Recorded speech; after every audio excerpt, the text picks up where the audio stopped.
G'day to all my friends and family, and welcome to this episode of Jim's 5 a.m. Club.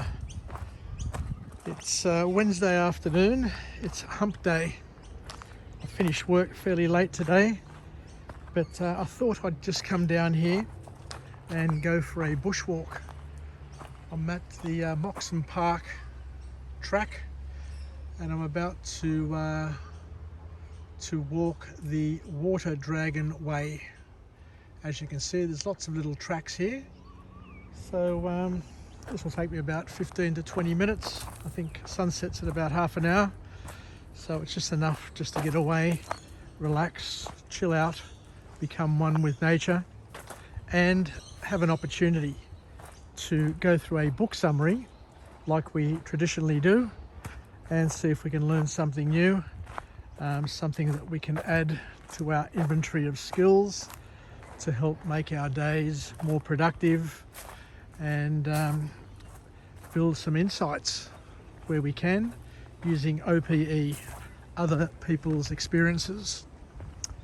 So today I've got a very, very interesting book, an awesome book in fact, a book that I'd never read before, never even heard of before, but it's from a wonderful, very, very famous author of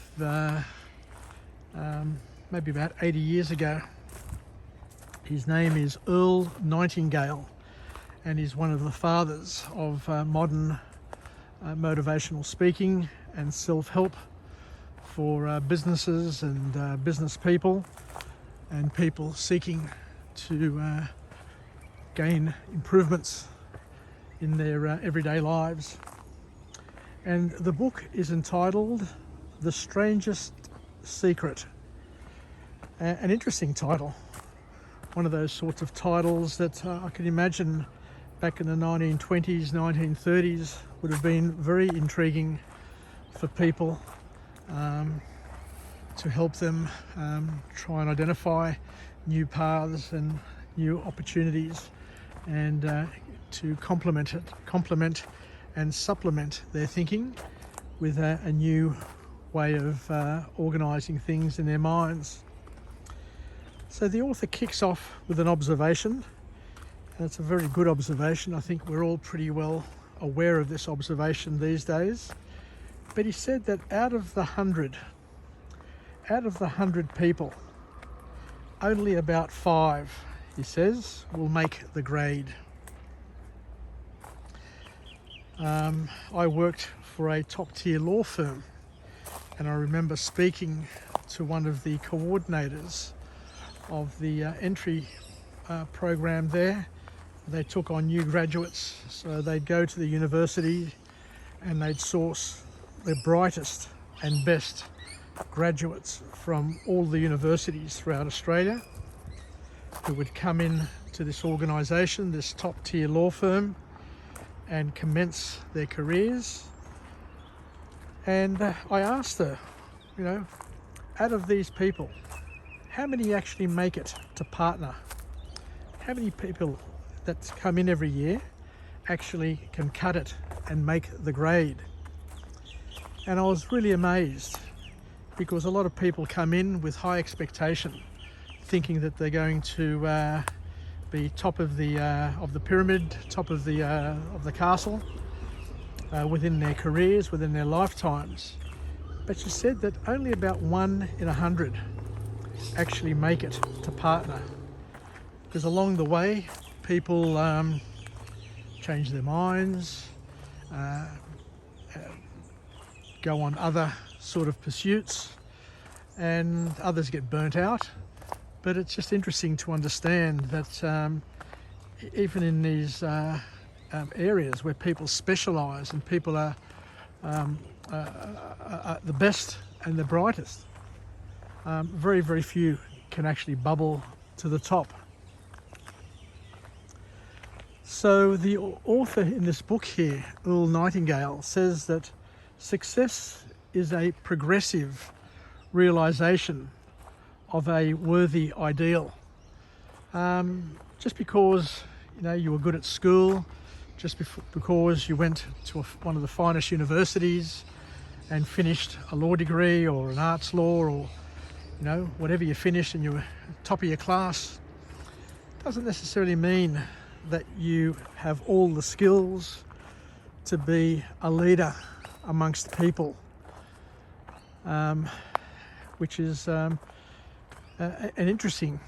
very interesting observation, and something that really shakes people to the core, because they think that just because they were very, very bright and academically astute, that they could waltz into any organisation and make it. But it's not always the case.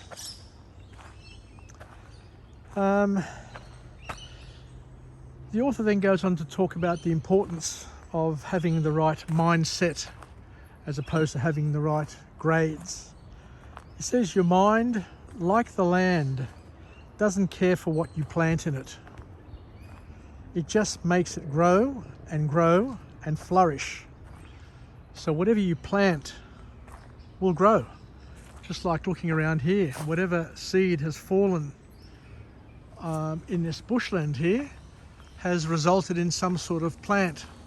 And similarly, Earl Nightingale is saying that whatever you plant in your mind will grow as well. You plant positive thoughts, you plant ambitious plans, then you'll get those sorts of outcomes potentially. If you plant negativities, then you'll have a negative sort of outcome. So the other thing that Earl Nightingale is able to talk about and establish, and I love this. This is a great quantitative sort of statistic. He said that generally most people operate at about 10% of their ability. You know how people say, oh, I'll give it 100% and I'll give it, 100%, 120%. I'll give it all that I've got. The reality is, according to Earl Nightingale and according to many other authors that I've actually read over the past few years, that most people underperform. They just don't reach their potential in any way, shape or form. And surprisingly, as Earl Nightingale says, most people only operate at 10% of their capability or their ability, which is just saying that there is such a waste.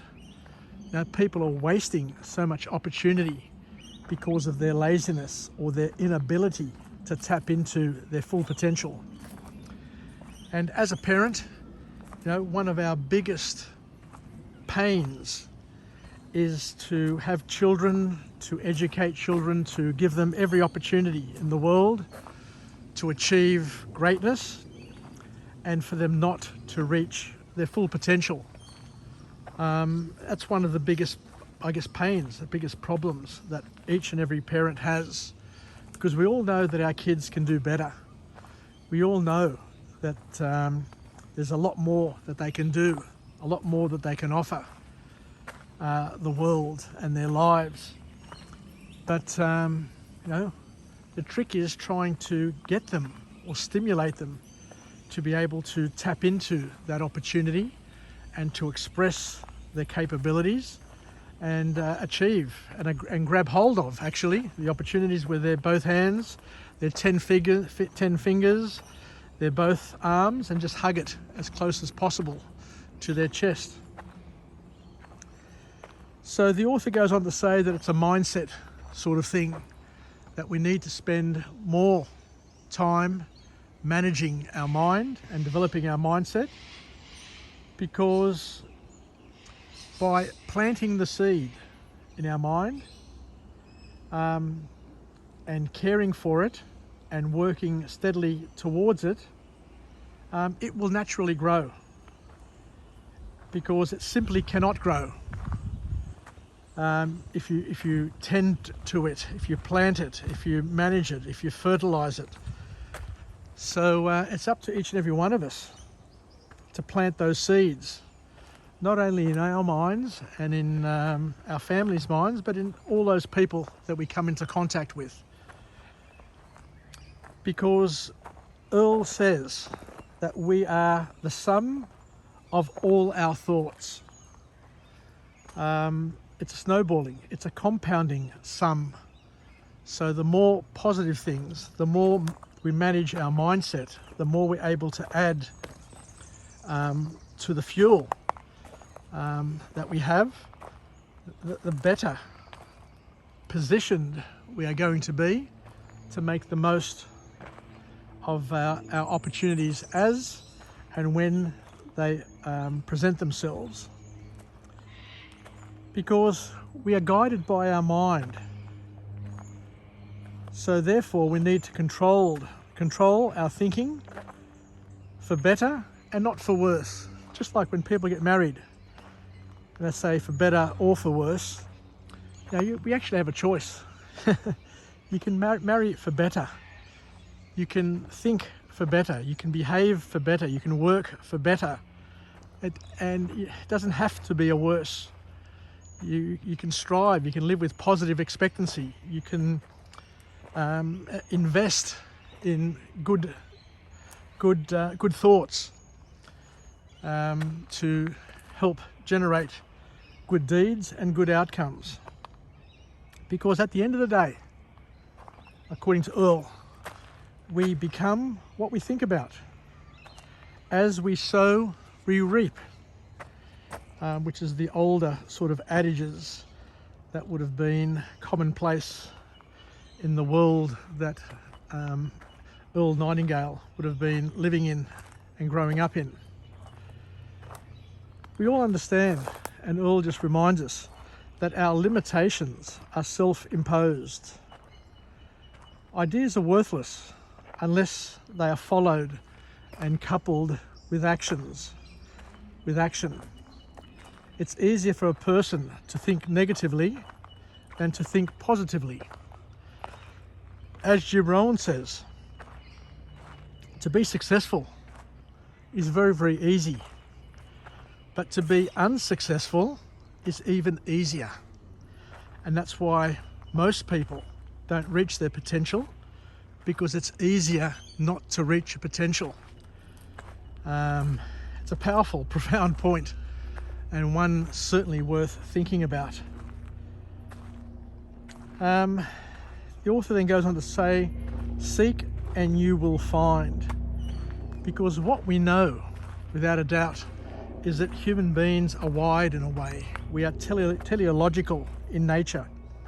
We want to find a solution for every problem that comes our way. We're problem solvers naturally.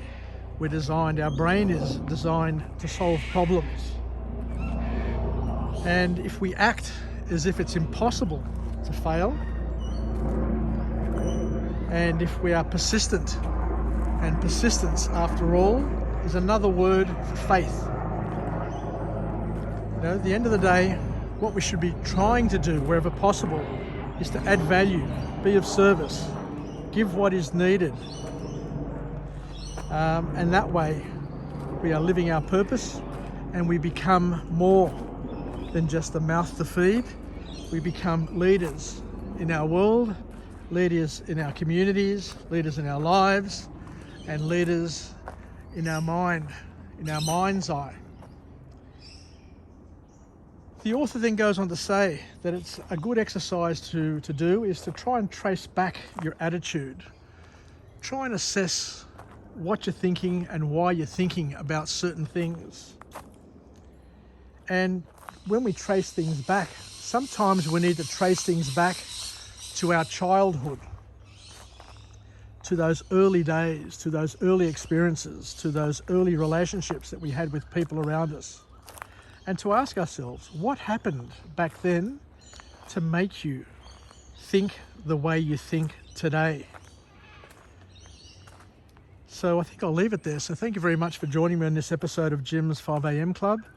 We've come for a nice little bushwalk on this hump day Wednesday.